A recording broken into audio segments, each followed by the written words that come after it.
செங்கல்பட்டு, விழுப்புரம், கள்ளக்குறிச்சி, கடலூர் மாவட்டங்களில் இன்று கனமழை பெய்யக்கூடும். சென்னை வானிலை ஆய்வு மையம் கணித்துள்ளது.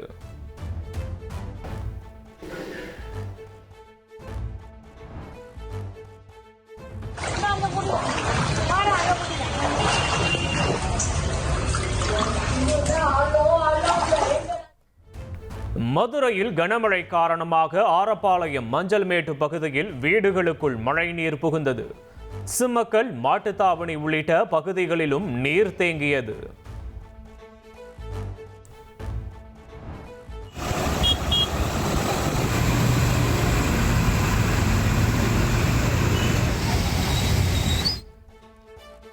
மதுரையில் பெய்த கனமழை காரணமாக வைகை ஆற்று வடகரை தென்கரை சாலையில் குளம் போல் மழைநீர் தேங்கியது.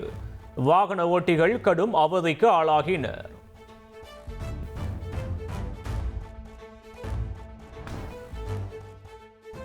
மதுரை சூர்யா நகர் பகுதியில் கனமழையின் போது குழந்தைகளுடன் சென்ற பள்ளி பேருந்து பாதாள சாக்கடைக்காக தோண்டிய பள்ளத்தில் சிக்கியது.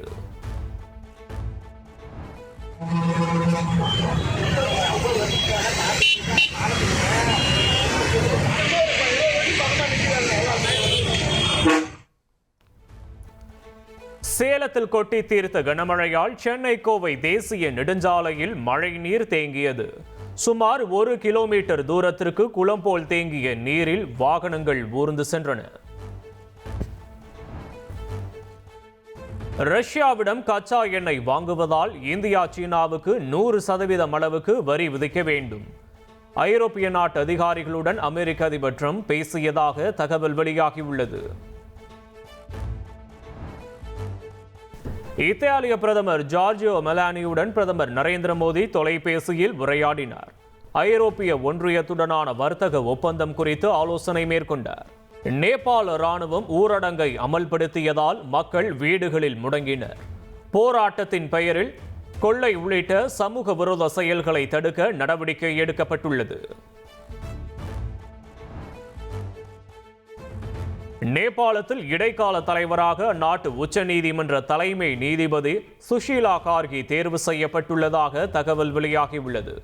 அரசுக்கு எதிரான போராட்டத்தை முன்னெடுத்த ஜென்சி அமைப்பின் ஆதரவாளராக சுஷீலா கார்கி உள்ளார். நேபாளத்தில் ஏற்பட்ட வன்முறையை பயன்படுத்தி பல்வேறு சிறைகளிலிருந்து 13,500க்கும் மேற்பட்ட கைதிகள் தப்பி ஓடியுள்ளனர். கைதிகளை பிடிக்கும் பணியில் காவல்துறையுடன் ராணுவமும் ஈடுபட்டு வருகின்றனர். நேபாள தலைநகர் காத்மாண்டுவில் வன்முறையால் மூடப்பட்ட விமான நிலையம் திறக்கப்பட்டது. பயணிகள் விமான நிறுவனங்களை தொடர்பு கொண்டு டிக்கெட் மற்றும் ஆவணங்களுடன் வருமாறு நேபாள விமான போக்குவரத்து ஆணையம் தெரிவித்துள்ளது. நேபாளத்தில் சிக்கியுள்ள இந்தியர்கள் ஏர் இந்தியா, இண்டிகோவுடன் இணைந்து மீட்கப்படுவார்கள். இந்தியர்களின் பாதுகாப்பான பயணத்தை உறுதி செய்வதில் அரசு உறுதியாக உள்ளது என்றும் விமான போக்குவரத்து துறை அமைச்சர் ராம் மோகன் நாயுடு தெரிவித்துள்ளார். கலவரம் இருப்பதால் எங்களால் வர முடியவில்லை. இங்கே வந்து சுமார் 200-300 பேர் இருக்கின்றோம். தயவு செய்து எங்களை காப்பாற்றி எங்களுடைய தாய் திருநாட்டிற்கு. நேபாளத்தில் சிக்கியுள்ள தமிழர்கள் தங்களை பத்திரமாக மீட்குமாறு வீடியோ வெளியிட்டுள்ளனர். மத்திய அரசும் தமிழக அரசும் நடவடிக்கை எடுக்க வேண்டும் எனவும் கோரிக்கை விடுத்துள்ளனர். ஆளுநர்கள் அரசாங்க ஊழியரோ அல்லது ஆளுங்கட்சியின் ஏஜென்ட்டோ அல்ல என உச்சநீதிமன்றம் திட்டவட்டமாக தெரிவித்தது. சட்டமன்றத்தின் ஒரு அங்கம்தான் என்றும் தெளிவுபடுத்தியது.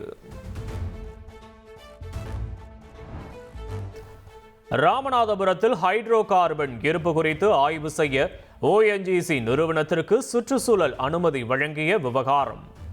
ONGC அனுமதியை ஏன் ரத்து செய்யக்கூடாது என மாநில சுற்றுச்சூழல் தாக்க மதிப்பீட்டு ஆணையம் விளக்கம் கேட்டுள்ளது. தமிழகத்தில் உடல் உறுப்பு மாற்று அறுவை சிகிச்சைக்கான அங்கீகாரத்தை வழங்க மாநில அளவிலான குழுவை மறுசீரமைப்பு செய்து அரசாணை வெளியிடப்பட்டுள்ளது. தொடர் கிட்னி திருட்டு மற்றும் கல்லீரல் திருட்டு, சட்டவிரோத உறுப்பு மாற்று அறுவை சிகிச்சை புகார்களை அடுத்து நடவடிக்கை எடுக்கப்பட்டுள்ளது. இன்று உத்தரப்பிரதேசம் செல்லும் பிரதமர் மோடி வாரணாசி வரும் மொரிஷியஸ் பிரதமரை சந்தித்து பேசுகிறார். தொடர்ந்து உத்தரகாண்ட் மாநிலம் டெராடூனுக்கு பயணித்து வெள்ள பாதிப்புகளை பார்வையிட உள்ளார். முதலமைச்சர் மு க ஸ்டாலின் பல்வேறு நிகழ்ச்சிகளில் கலந்து கொள்வதற்காக இன்று கிருஷ்ணகிரி மாவட்டம் செல்கிறார். ஓசூரில் உள்ள எல்காட் தொழில்நுட்ப பூங்காவில் புதிய நிறுவனத்திற்கு அடிக்கல் நாட்டுகிறார். அதிமுக ஆட்சி அமைந்ததும் மீண்டும் தாலிக்கு தங்கம் திட்டம் தொடங்கப்படும். கோவை மாவட்டம் பொள்ளாச்சியில் பிரச்சாரம் மேற்கொண்ட எடப்பாடி பழனிசாமி இவ்வாறு கூறினார். அதிமுகவை ஒருங்கிணைக்க வேண்டும் என பேசிய விவகாரத்தில் தன்னிடம் விளக்கம் கேட்காதது வேதனை அளிப்பதாக செங்கோட்டையன் கூறியுள்ளார். எல்லோரும் இணைந்தால்தான் மாபெரும் வெற்றியடைய முடியும் என்ற நோக்கத்தில் கருத்து தெரிவித்ததாகவும் பேசினார். திருச்சியில் வரும் சனிக்கிழமை பிரச்சாரம் செய்ய 23 நிபந்தனைகளுடன் தவேக தலைவர் விஜய்க்கு காவல்துறை அனுமதி அளித்துள்ளது. பிரச்சாரம் செய்யும் இடத்தை தவிர மற்ற இடங்களில் வாகனத்தின் மீது ஏற விஜய்க்கு அனுமதி இல்லை என நிபந்தனை விதித்துள்ளது. விஜயின் வாகனத்திற்கு பின்னால் 5 வாகனங்களுக்கு மேல் எந்த ஒரு வாகனமும் அனுமதிக்கப்படாது. நிபந்தனைகளை மீறினால் பிரச்சாரத்தை இடையிலேயே நிறுத்தி ஒழுங்கு நடவடிக்கை எடுக்க அதிகாரம் உள்ளதாக காவல்துறை நிபந்தனை விதித்துள்ளது. விஜய் பிரச்சாரம் செய்யும் போது ஆம்புலன்ஸ் வாகனம் சென்று வர எவ்வித தடையும் ஏற்படுத்தக்கூடாது. பொது போக்குவரத்திற்கும் இடையூறு ஏற்படுத்தக்கூடாது என்று காவல்துறை நிபந்தனை விதித்துள்ளது.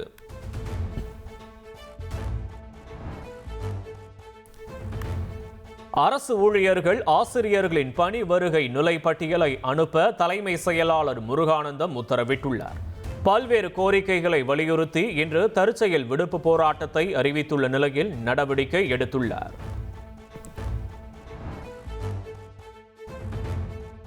கர்நாடக மாநிலம் உடுப்பி மாவட்டத்தில் உள்ள கொல்லூர் மூகாம்பிகை கோவிலில் இசையமைப்பாளர் இளையராஜா சாமி தரிசனம் செய்தார்.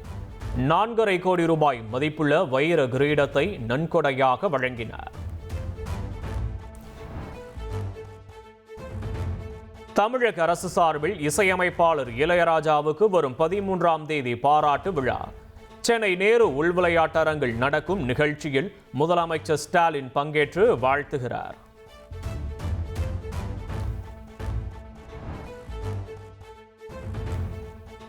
கள்ளக்குறிச்சி மாவட்டம் மலைக்கோட்டாலம் கிராமத்தில் 2 தலை துண்டித்து கொல்லப்பட்டுள்ளனர். 2 தலைகளுடன் இறந்த பெண்ணின் கணவர் வேலூர் சிறையில் சரணடைந்துள்ளார். நாட்டின் பல மாநிலங்களில் டெல்லி காவல்துறை மேற்கொண்ட நடவடிக்கையில் 5 தீவிரவாதிகள் கைது செய்யப்பட்டுள்ளனர்.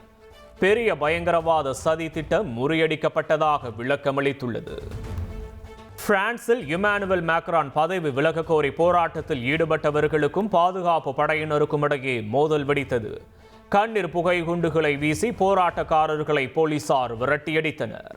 பிரான்ஸ் அரசுக்கு எதிராக போராட்டத்தில் ஈடுபட்டவர்கள் பாரிஸ் நகரில் கட்டடங்களுக்கு தீ வைத்து தங்களது எதிர்ப்பை தெரிவித்தனர். போலீசார் கண்ணீர் புகை குண்டுகளை வீசியும் தண்ணீரை பீச்சி அடித்தும் போராட்டக்காரர்களை கலைக்க முயன்றனர். ஆஸ்திரேலியாவில் அரிய வகை உயிரினமான கோலா கரடிகளுக்கு தடுப்பூசி செலுத்த அந்நாட்டு அரசு அனுமதி அளித்துள்ளது. கிளமீடியா எனப்படும் நோய் பாதிக்கப்படுவது அதிகரித்த நிலையில் ஒப்புதல் அளிக்கப்பட்டுள்ளது. ஆசிய கோப்பை தொடரின் முதல் போட்டியில் ஐக்கிய அரபு அமீரகத்தை 9 விக்கெட் வித்தியாசத்தில் வீழ்த்தி இந்தியா அபார வெற்றியை பெற்றது. முதலில் ஆடிய UAE அணியை 57 ரன்களுக்கு சுருட்டிய இந்தியா 4.3 ஓவர்களிலேயே இலக்கை எட்டி அசத்தியது. ஆசிய கோப்பை கிரிக்கெட் தொடரின் இன்றைய போட்டியில் வங்கதேசம் மற்றும் ஹாங்காங் அணிகள் மோதுகின்றன. அபுதாபியில் இந்திய நேரப்படி இரவு 8 மணிக்கு போட்டி தொடங்குகிறது. 2025 உலக குத்துச்சண்டை சாம்பியன்ஷிப் போட்டியில் முதல் பதக்கத்தை இந்தியா உறுதி செய்தது. பெண்களுக்கான பிரிவில் உஸ்பெகிஸ்தான் வீராங்கனையை வீழ்த்தி இந்திய வீராங்கனை நூபுர் அரையிறுதிக்கு முன்னேறினார்.